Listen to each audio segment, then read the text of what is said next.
好，我哋睇第10條啦，比較涉及較多計算嘅題型。咁咧佢俾咗好多資訊我哋嘅，咁我哋睇最後啦，其實佢係想揾生產者盈餘嘅。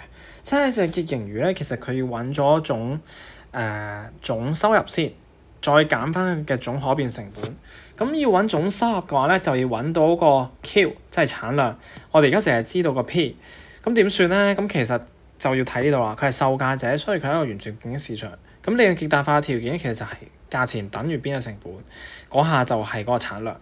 咁呢個時候就點樣揾到 E 咧？咁其實你要先計到 MC 係幾多先。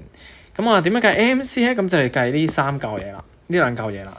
咁啊首先為咗簡化啦，咁其實佢叫 AC 啦，即係平均成本啦。TC 即係總成本，總成本咧其實就係平均成本乘翻嗰個總產出。咁計到呢度啦，跟住我哋就要計總可變成本，總可變成本其實總成本減固定成本，固定成本喺呢度 fixed cost 5蚊。咁啊咁樣總成本減5蚊，咁其實係15/45，咁呢度係幫你計咗啦。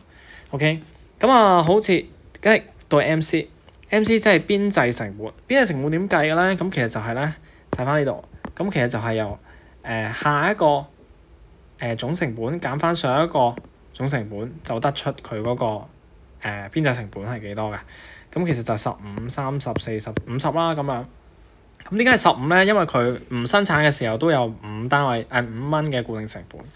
咁其實呢度你唔使理嘅，我哋見到呢度其實就得㗎啦。點解咧？